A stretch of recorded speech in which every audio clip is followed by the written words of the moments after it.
Yo, what is going on, everyone? My name is Nick, or the Notorious Fantasy, and in today's video, we're going to be breaking down my week number 10 quarterback start or sit decisions for every single matchup, going in depth through every single game from Thursday Night Football all the way up until Monday Night Football, and I'll be telling you guys whether I believe you should start or sit the quarterbacks in every single spot. But before we could get into things, I would like to ask that if you guys are new to the channel and you do end up enjoying today's video, that you please make sure to hit that subscribe button down below like it owes you some money. Leave a like on today's video whether you are new to the channel or not. It would help me out a ton. If you want to follow me on Twitter or X, please do so at NotoriousFantasy. So without further ado, let's get into my week number 10 quarterback start or sit decisions for the 2024 fantasy football season. We begin with Thursday Night Football, the Cincinnati Bengals at the Baltimore Ravens, and in this matchup, I absolutely love both quarterbacks. Now, Lamar Jackson's a quarterback that I have been glazing all season long. I've been doing tricks on him like my name was Tony Hawk, but frankly, Lamar Jackson does deserve it. This man has been a top 12 quarterback in fantasy football every single week of the season, and he's been a top 8 quarterback in 7 of 9 games with 6 of 9 finishes inside of the top 6. Up against a Bengals defense that allows the 7th highest amount of points to the quarterback position on a per-game basis, Lamar is about to take the Bengals defense to pound town for yet another top 6 finish, and I got him as my quarterback number 1. For Joe Burrow, this man was cooking last week up against the Raiders like he had a rat in his hat. He was the quarterback 1 on the week with 27 completions on 39 attempts for 251 yards and 5 touchdowns with 1 interception. I definitely don't believe he is going to repeat that level of cooking Gordon Ramsay style this week up against the Ravens defense. But the Ravens defense does allow the 4th highest amount of points per game to the quarterback position. So I do believe that while 5 touchdowns is very hard to replicate, he could definitely throw for 3. And if T. Higgins can somehow make it back, which honestly, I'm as much of a doctor as Johnny Sins, still doesn't really feel like the most likely scenario, I would be even more confident in Joe Burrow. This should be a close game with a ton of passing, and I think that Joe Shiesty will finish as a top 5 quarterback on the week. Next up, we move to Germany with the New York Football Giants at the Carolina Panthers. Now, Daniel Jones was the quarterback number 5 last week up against the Commanders at home in MetLife. He was 20 of 26 for 174 yards and 2 touchdowns with 7 rushes for 54 yards and a rushing touchdown. So he had over 200 all-purpose yards and 3 total touchdowns.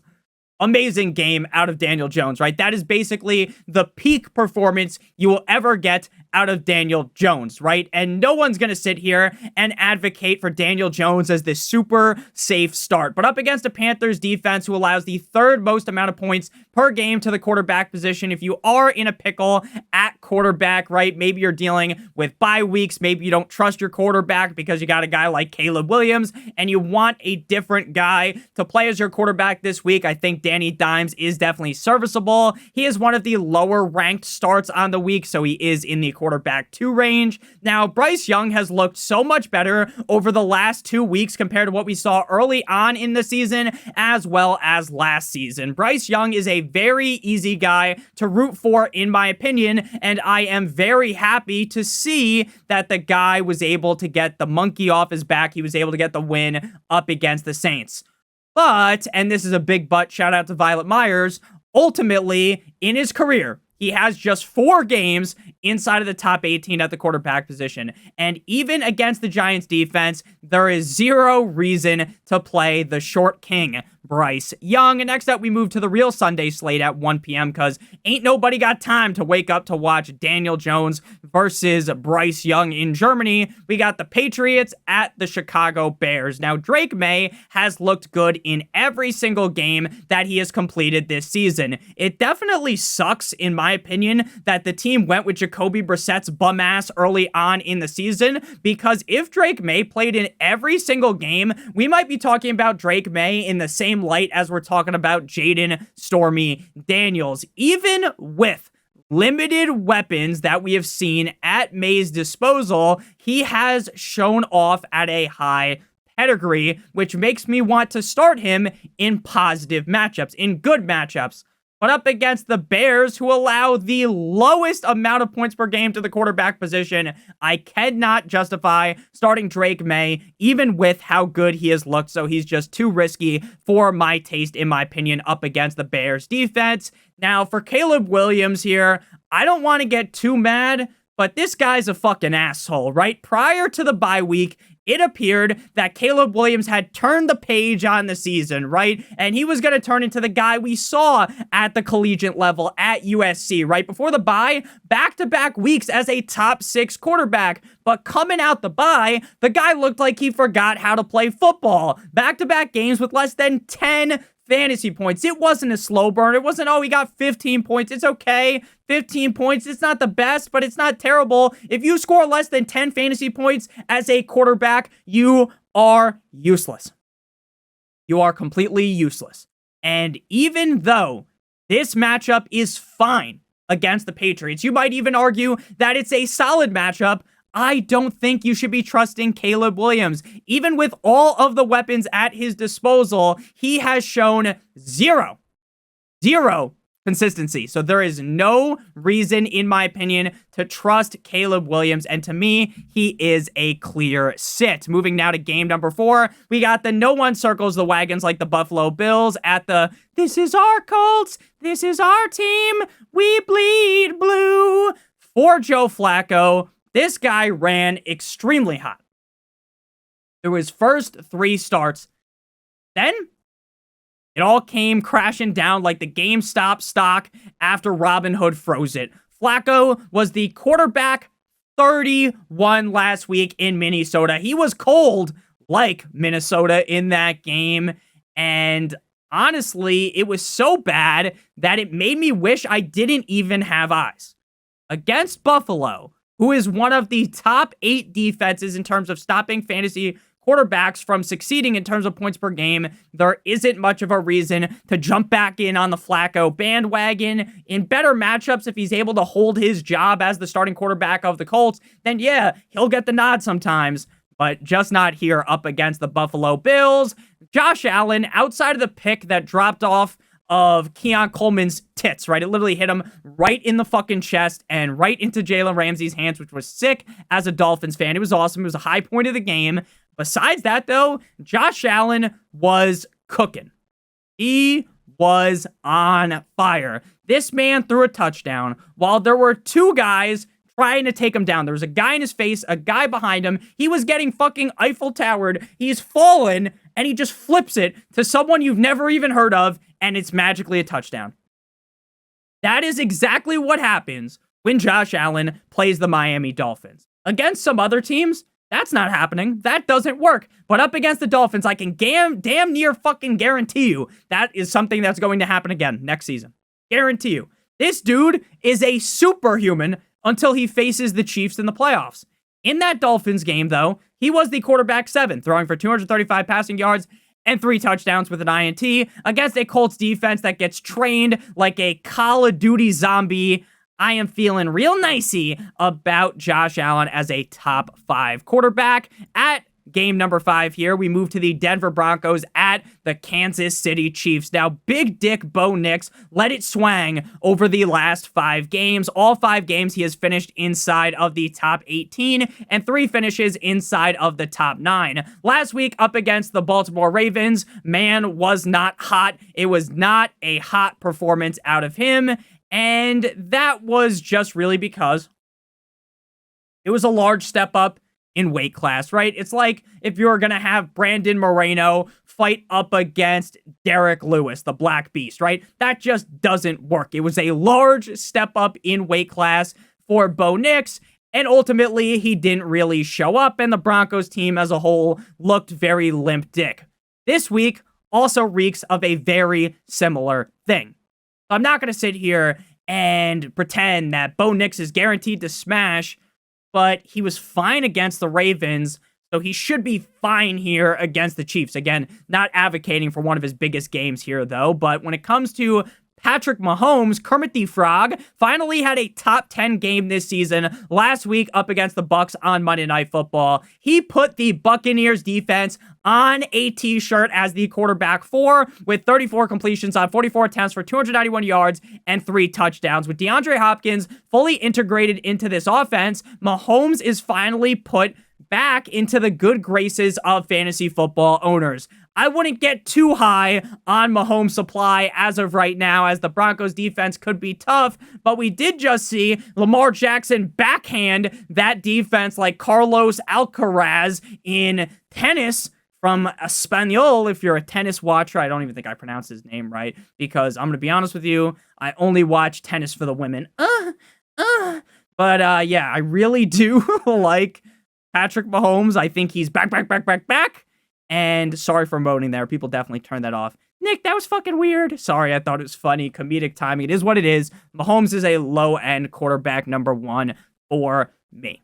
Next up, we move to game number 6. We got Kirk Cousins, Kirk Thuggins, and the Falcons going up against the New Orleans Saints. Head to your trap. Take over your trap. Kirktober has officially ended. But it's okay, guys.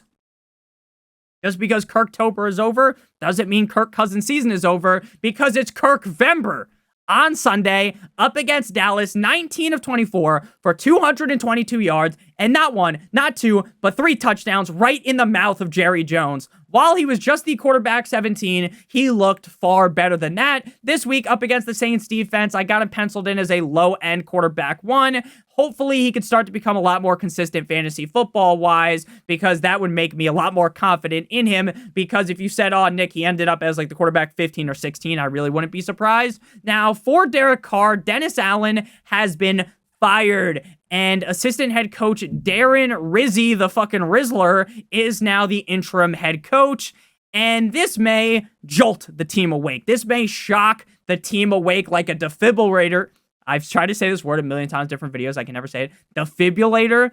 Jolt the team alive like a defibrillator.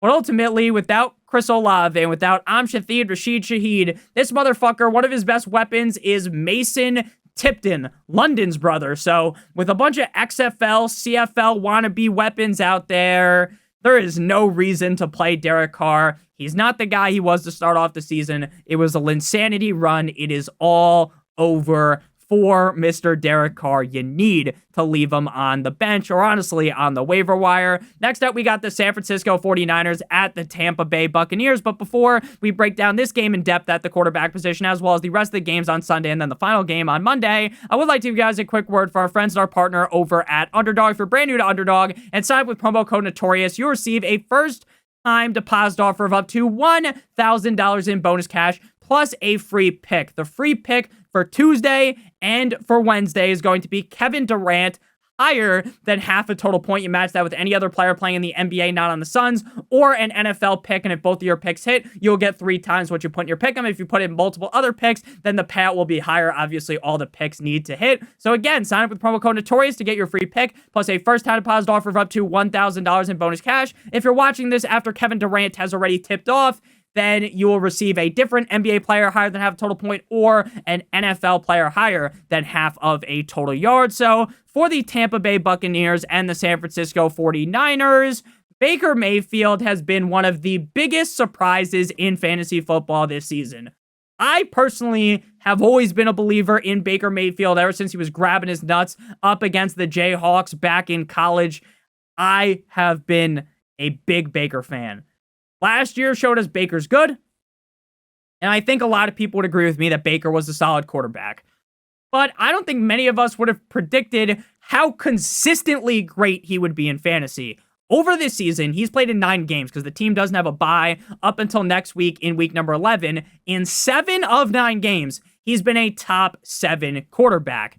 Last week, in a real tough spot up against the Chiefs in Arrowhead, he was the quarterback 16. So sure, he's had 2 down games. But ultimately, besides Lamar Jackson, Baker Mayfield is the second most consistent quarterback in fantasy football, which is not something I think I would utter, especially without Evans and without Godwin. Now, I get the 49ers matchup is far from a wet dream spot, right? He comes out the bye. He's going up against the Giants, the Panthers, the Raiders. So way better matchups ahead, but I think he should be fine as a low-end quarterback one on the week. For the 49ers, Big Cock Brock has been on fire, NBA Jam style, over the last 3 weeks, prior to the bye as a top 8 quarterback in 3 straight games. Even without Brandon Ayuk, this team is deep. They have a deep bench, and they are able to keep Brock Purdy inside of the top 12 conversation. Besides Ayuk, who's now done, they have Debo, they have Kittle, they have Jawan Jennings, they have the man who got shot and he's still breathing, Ricky Pearsall. They have a deep weapons core, and now they're getting Christian McCaffrey back, who you can check the ball down to, and the guy can run 99 yards directly to the crib. And especially in matchups here, like up against the Bucs, who allow the second highest amount of points per game to the quarterback position, this game could really be very high scoring. Baker battling with the 49ers defense, leading to Big Cock Brock throwing the ball a bunch. I expect Purdy to put the Buccaneers defense in a Woochie finger hold and be a top 6 quarterback on the week. Next up, we move to game number 8. The Pittsburgh Steelers at the left. Hands up. Who are we? The Commanders. Now, Jaden Stormy Daniels has been hotter than the plate they bring out your fajitas on at Chili's or Jose Tejas, right? Wherever you get your fajitas from, right? Or some actually good fajitas if you go to like a local Mexican restaurant. But for his entire rookie season, the guy has been hotter than Addison Ray, okay? Outside of one game up against Carolina, where the motherfucker got hurt right off Jump Street, he has been a top 12 quarterback in all games, besides another one where he was the quarterback 18. This matchup screams of potential letdown up against the Steelers, but when a guy has been playing so well, I start to have unwavering belief in them. Even when they don't have the best matchup, even when they're in the face of adversity, I believe that Jaden Daniels will still succeed. I believe he's going to stay in the flame, and he's going to be a top 6 quarterback up against the Steelers. For Mr. Unlimited, he is a guy that I am not ready to put the crown on just yet. We saw an amazing effort up against the Jets in week 7, and then him look not as good up against the Giants prior to the bye. Now, he was still better than what we saw Fields do passing-wise. It was a good game, but it really wasn't great for fantasy. The Commanders' defense is frisky. They're not a defense that I would crown. They're not a defense that I'd give the Hawk Tua Sukalamink special to, spit on that thing, but I do think they're frisky.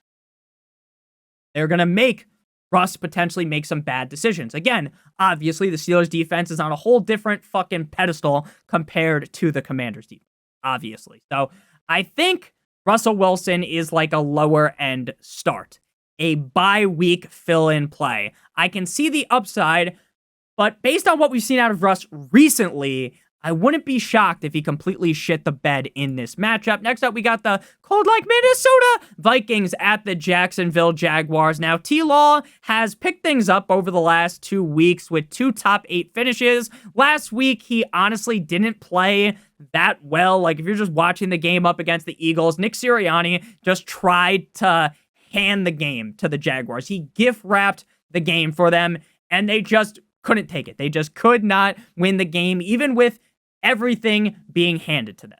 Trevor Lawrence did not look good. He finished well. He was top 8, but he was 16 of 31 for 169 yards passing with 2 picks.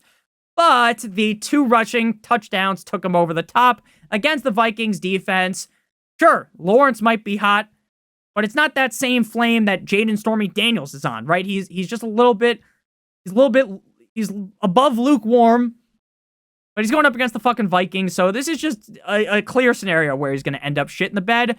For Mono Man Sam Darnold, last week up against the Colts, he did great, right? He was in a skid prior to that over a couple of games, but he was the quarterback 9 versus Indy in prime time. 28 completions on 34 attempts for 290 yards and 3 touchdowns with 2 picks. He's been on his Jameis shit recently, but he is still throwing a bunch of touchdowns. It's just the picks are now thrown in there. While I am hesitant to really be huge on Sam Darnold, as he has shown off that there are some chinks in his armor, right? And that early run early on in the season isn't exactly who he is. But against the Jaguars defense that gets thrown into a shredder weekly, Darnold should be able to have a top 8 week. Next up, we got the beginning of the 4 p.m. slate. The Atlanta Titans, the Tennessee Titans at the Los Angeles Chargers. Now, the Chargers offense does feel like they're committing to throwing the ball more than they were early on in the season, where they were just this super run-heavy, fucking vintage football, smash mouth football, pound the rock down your throat type of deal here, Ash Cash style. Now, they're relying more on Justin Herbert, the pervert, and he's been putting up actually start-worthy number games in back-to-back weeks as a top 12 quarterback. In both games, he was incredibly accurate with the football and threw for over 270 yards and 2 touchdowns in both performances.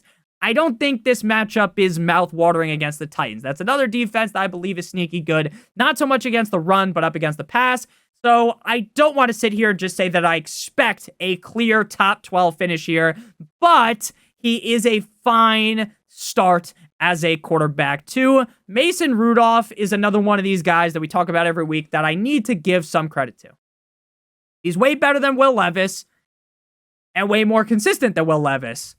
Back-to-back games as top 14 quarterback, but I believe that is going to come to a screeching halt this week up against the Chargers. He can score some points in garbage time, right? If the Chargers are just up big, laying down fucking haymaker after haymaker after haymaker on a lifeless body, and Herb Dean refuses to stop the fight, right? That might be what happens. But overall, the Chargers defense is one of the best in terms of points allowed per game to quarterbacks, so it would be foolish to start Rudolph the red-nosed reindeer in this spot. Next up, we move to the Philadelphia Eagles at the Dallas Cowboys, and while the Cowboys have been down tremendous, this game could have been fun, right? You could have said, you know what?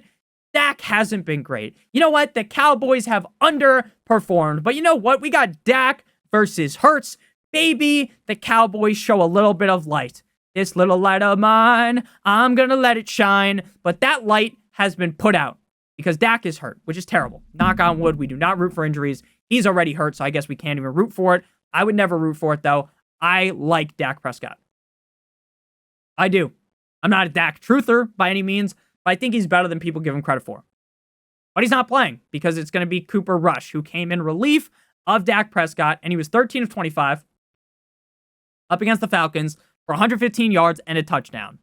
We have seen Cooper Rush play fine at the NFL level before. I'm not going to pretend like Cooper Kupp is some Tyler Huntley, Skylar Thompson level backup quarterback, right? He is going to be fine.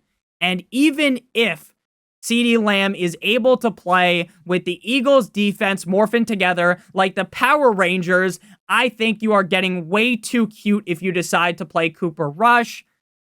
Again, the Eagles defense looks way better than they did early on in the season. I really think the Vic Fangio system's coming to form.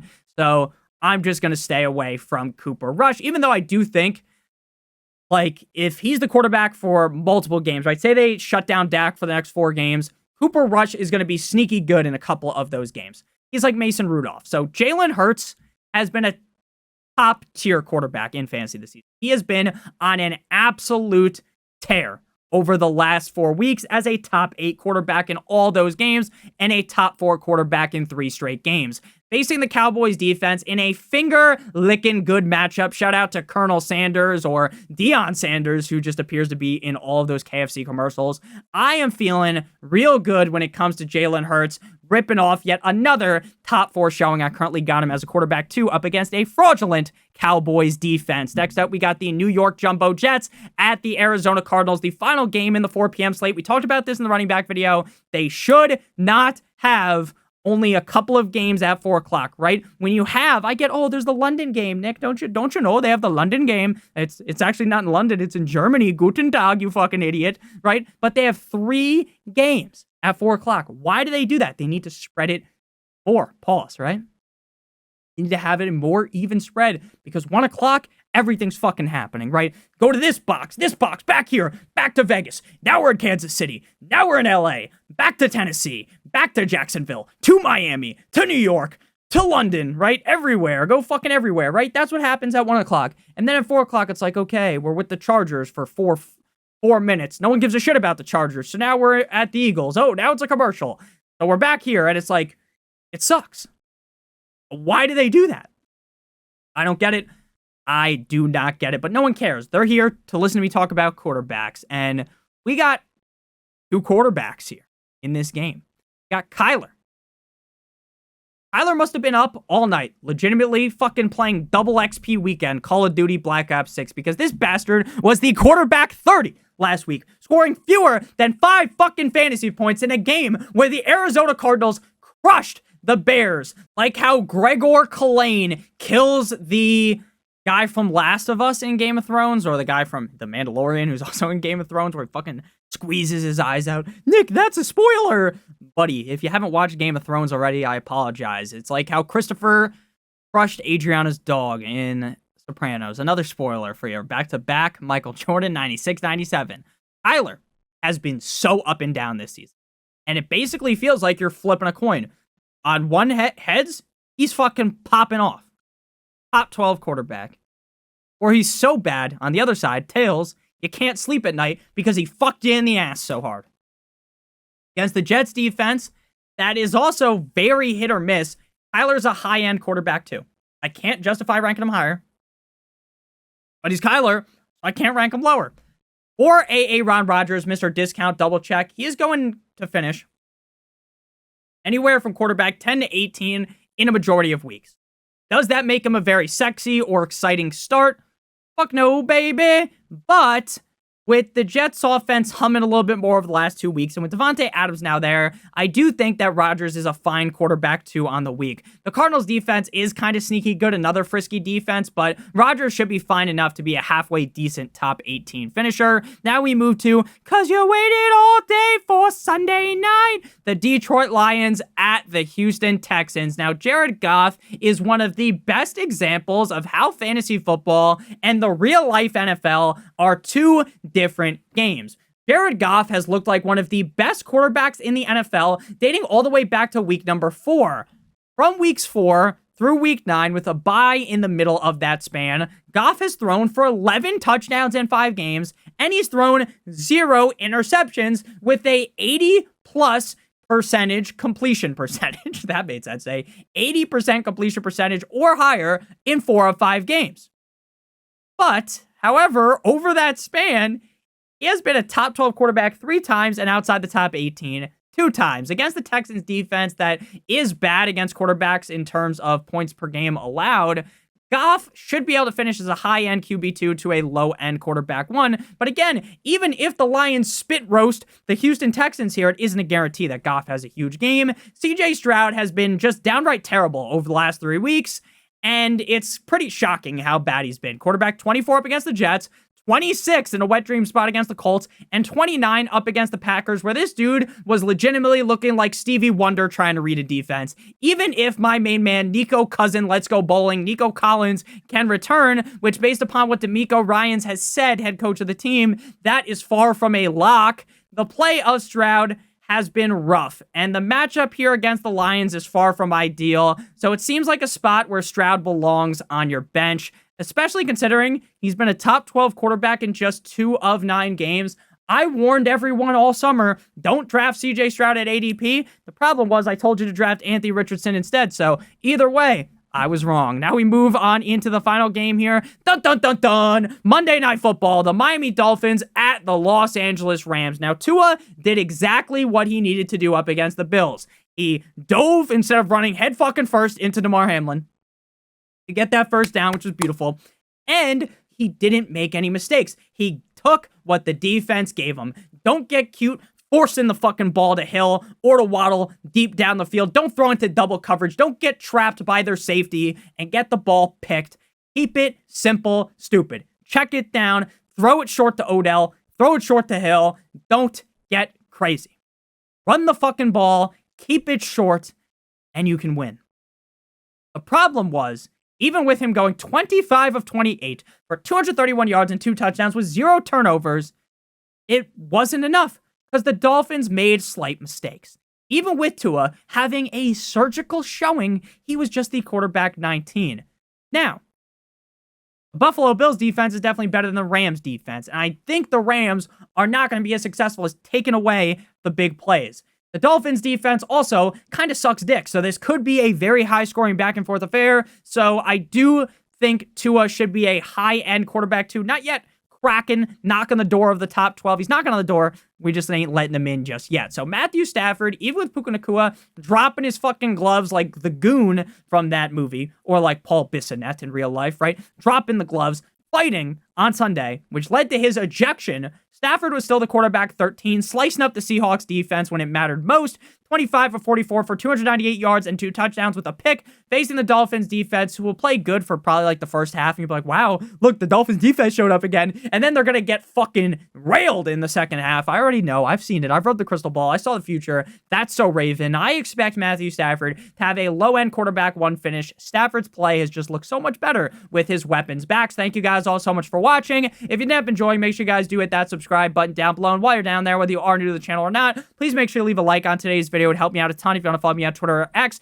please do so at NotoriousFantasy. Make sure you guys do check out Underdog. Promo code Notorious to get your free pick, plus a first-time deposit offer of up to $1,000 in bonus cash. Again, if you're watching this after Wednesday night, the Suns game already tipped off. You won't be able to get Kevin Durant higher than half a total point. You'll be able to receive either an NFL player higher than half a total yard or a different NBA player higher than half a total point. So make sure you guys check that out. Promo code Notorious. So link in the video description. Love you guys long time. Check out one of the videos on your screen if you haven't seen them already. Have a great one. As always, good boy.